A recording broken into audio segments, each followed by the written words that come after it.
বিসমিল্লাহির রহমানির রহিম। আসসালামু আলাইকুম রহমতুল্লাহি ওয়া বারাকাতুহু। প্রিয় শিক্ষার্থী, আপনারা কেমন আছেন? আমার অনলাইন ক্লাসে আপনাদের সবাইকে স্বাগত জানাচ্ছি। আমি মোহাম্মদ ইফতেখার আলম। আমাদের এখনকার বিষয় হচ্ছে অনার্স ফোর্থ ইয়ারের টেন্সর অ্যানালাইসিসের রাইমিনিয়ান মেট্রিক অ্যান্ড মেট্রিক টেন্সরের উপরে। প্রিয় শিক্ষার্থী, আমরা পিছনে একটা প্রবলেম দেখতে পাচ্ছি। এটি অনার্সে যেটা বলছিলাম, আমি বাজারের বইয়ের মতো করে করাচ্ছি না। এই অঙ্কটাও আমি আমার নিজস্বতা দিয়ে করার চেষ্টা করতেছি। আপনারা মিলাই দেখবেন বাজারের বইগুলির সাথে আমার অঙ্ক করার মিল আছে কিনা। আজকে যা করাইছি একটাও মিল নেই, গতকালকে যা করাইছি একটাও মিল নেই। তবে হ্যাঁ, মৌলিক জিনিস আমার জানা আছে। এই জন্য আমি আমার নিজস্বতা দিয়ে, আমার মৌলিকতা দিয়ে আমি এগুলি সলভ করার চেষ্টা করি। তো আপনারা কে কোথায় থেকে এত রাত্রে যুক্ত আছেন একটু কমেন্ট করবেন। শুনতে পাচ্ছেন কিনা, দেখতে পাচ্ছেন কিনা কমেন্ট করবেন।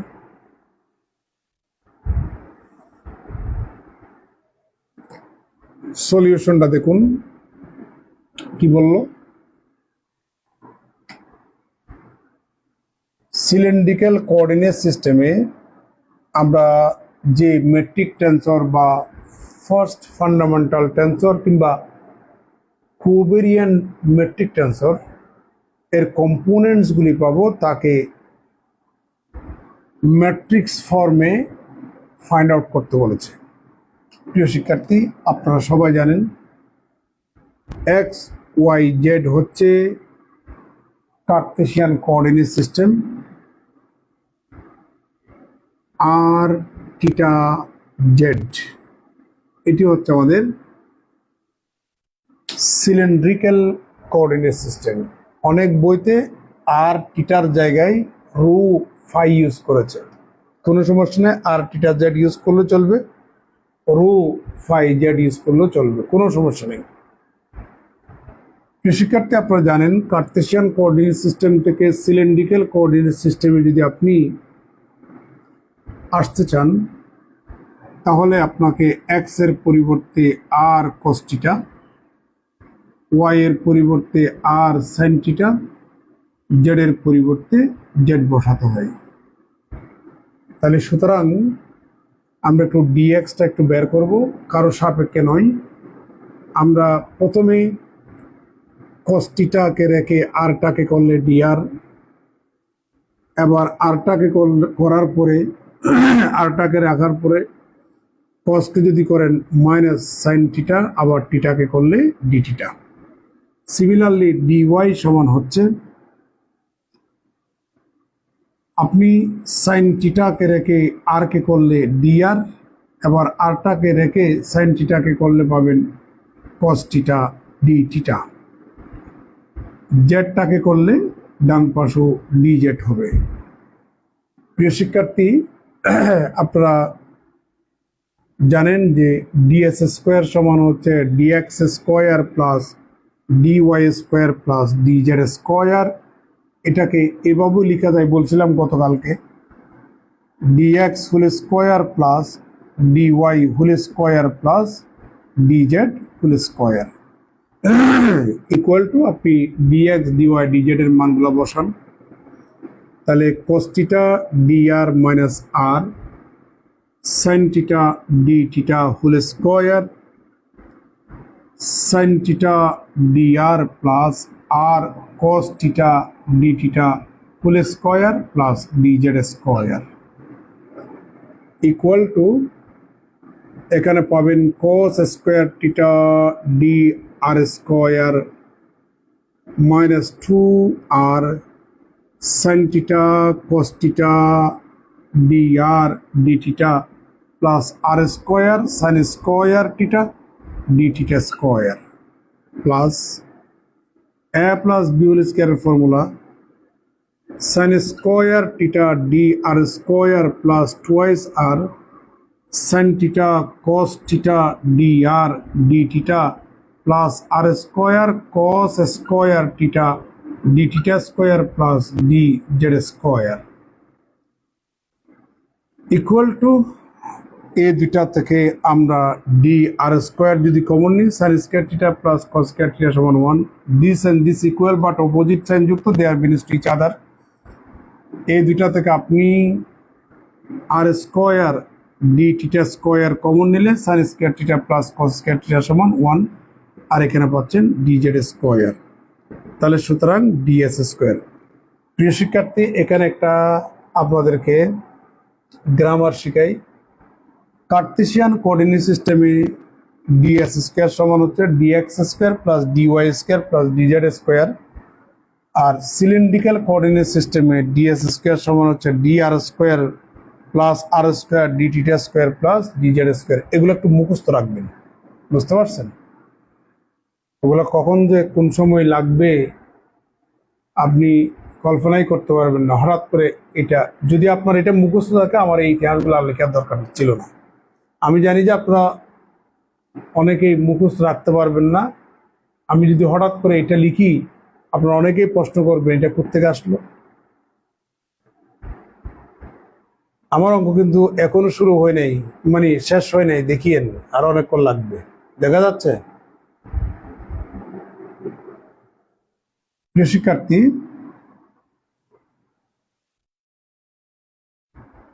আমরা যেহেতু জায়গা দরকার,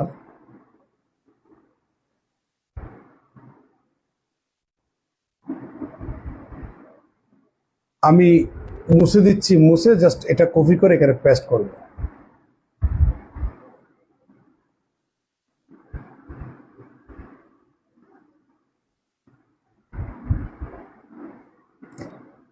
তাহলে সুতরাং d s square equal to d r square plus r square d theta square plus d z square.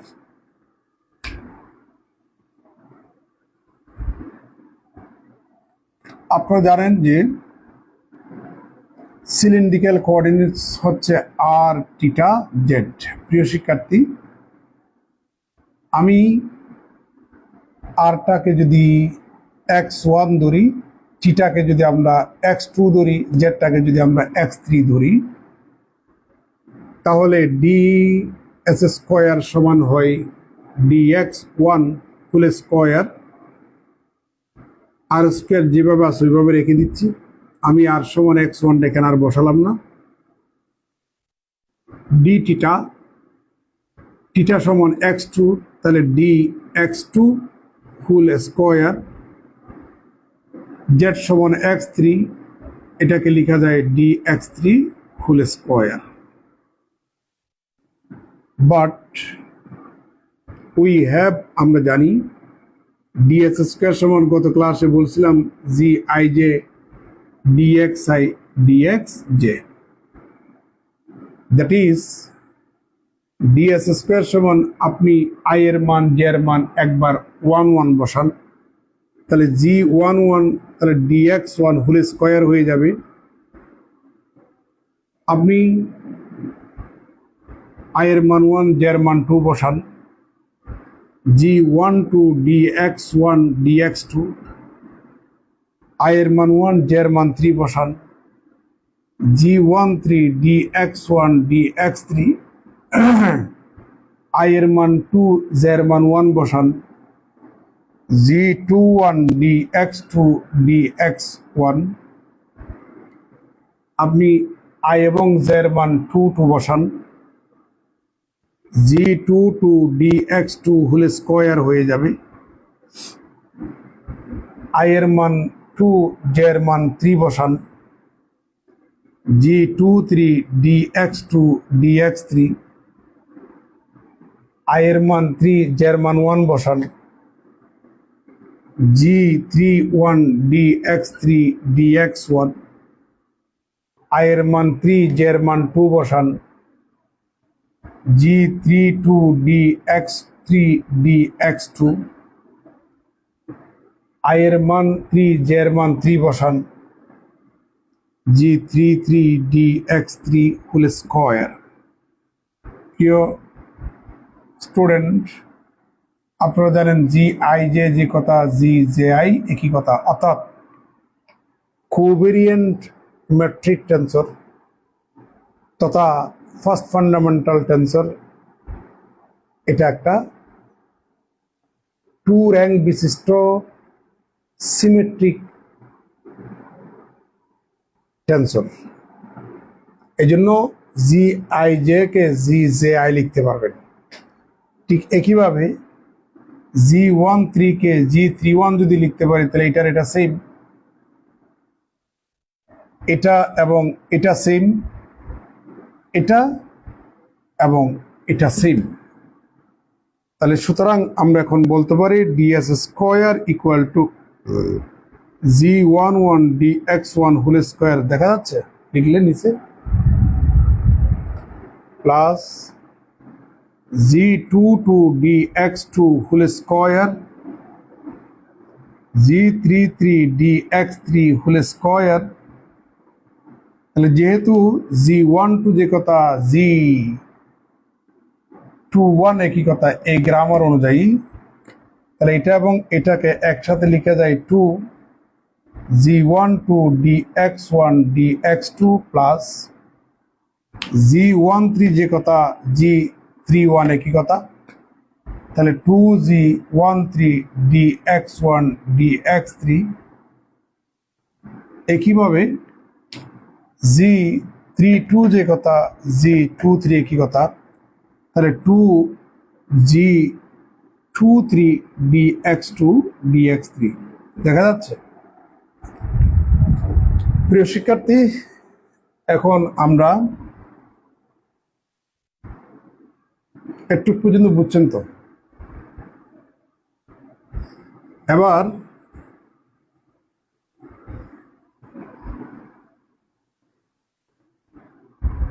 এটার সাথে এটা তুলনা করব, তাহলে পাচ্ছি dx1 হোল স্কয়ারের সহগ হচ্ছে G11, আর এখানে dx1 হোল স্কয়ারের সহগ হচ্ছে 1। dx2 হোল স্কয়ারের সহগ হচ্ছে G22, আর এখানে dx2 হোল স্কয়ারের সহগ হচ্ছে r স্কয়ার। Gx3 হোল স্কয়ারের সহগ হচ্ছে G33, আর এখানে হচ্ছে আমাদের 1। dx1 dx2 এর সহগ হচ্ছে 2G12, এখানে নাই শূন্য, তাহলে সুতরাং G12 ইকুয়াল টু 0, আবার G12 যে কথা G21 একই কথা। এবার dx1 dx3 এর সহগ হচ্ছে 2G13, আর এখানে নাই যেহেতু শূন্য, তাহলে 2 দিয়ে ভাগ দেন, তাহলে G13 ইকুয়াল টু 0, আবার G13 যে কথা G31 একই কথা। এন্ড dx2 dx3 এর সহগ হচ্ছে আমার 2G23, আর এখানে নাই বিদায়, তাহলে তার সহগ শূন্য, এখানে আপনি 2 দিয়ে ভাগ দেন, তাহলে G23 ইকুয়াল টু 0, G23 যে কথা G32 একই কথা। প্রিয় শিক্ষার্থী, দেখুন আমাদের মেট্রিক টেন্সর তথা ফার্স্ট ফান্ডামেন্টাল টেন্সর হচ্ছে জি আই জে। তাহলে এটা দেখতে এটার মতো, এটা দেখতে এটার মতো, এটা দেখতে এটার মতো, এটা দেখতে এটার মতো, এটা দেখতে এটার মতো, এটা দেখতে এটার মতো, এটা দেখতে এটার মতো, এটা দেখতে এটার মতো, এটা দেখতে এটার মতো, তার মানে এরা সবাই ফার্স্ট ফান্ডামেন্টাল টেন্সর তথা কোভেরিয়েন্ট মেট্রিক টেন্সর বা সংক্ষেপে মেট্রিক টেন্সর। এদেরকে ম্যাট্রিক্স ফরম্যাটে ফাইন্ড আউট করতে বলেছে। তাহলে ম্যাট্রিক্স ফরম্যাটে আমরা ফাইন্ড আউট করব। তাহলে G11 G12 G13 G21 G22 G23 G31 G32 G33, just এখানে মানগুলো বসালে হবে। G11 সমান 1, G22 সমান r স্কোয়ার, G33 সমান হচ্ছে 1, আর বাকি সবগুলা 0 0 0 0 0 0.00 এই হচ্ছে আমাদের অ্যান্সার।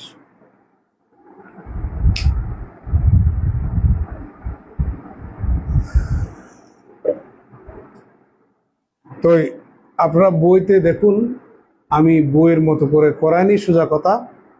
তো সিলিন্ড্রিক্যাল কোঅর্ডিনেটসটা আমি করে দিলাম, আপনারা স্ফেরিক্যাল কোঅর্ডিনেটসটা আপনারা করবেন, স্ফেরিক্যাল কোঅর্ডিনেট সিস্টেমটা আপনারা করবেন। আমি সিলিন্ড্রিক্যাল কোঅর্ডিনেট সিস্টেমের ম্যাট্রিক টেনসরের ম্যাট্রিক্স ফর্ম বের করে দেখালাম। আপনারা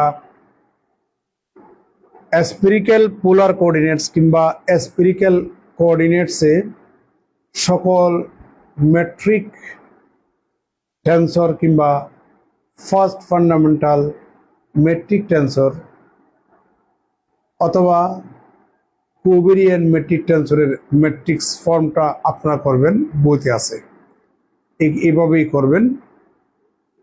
প্রিয় শিক্ষার্থী, আজকে টুকটাক, আগামী ক্লাসে আবার ইনশাল্লাহ ক্লাস নেব। আগামীকালকে ভালো থাকবেন, সুস্থ থাকবেন। একটু নিজস্বতা দিয়ে করিয়েন, হুবহু বই থেকে করলে দেখবেন যারা খাতা কাটবেন ওনারা যদি হুবহু বইয়ের মতো দেখতে পায়, নাম্বার দিতে একটু কেমন জানি, কারণ ম্যাথমেটিক্সটা তো একটা ক্রিয়েটিভ একটা সাবজেক্ট।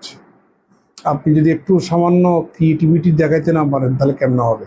এজন্য আপনারা একটু নিজস্বতা দিয়ে করবেন। আমি আপনাদেরকে যা যা করাই দেখবেন ডাইরেক্ট বইয়ের মতো আমি করাই না।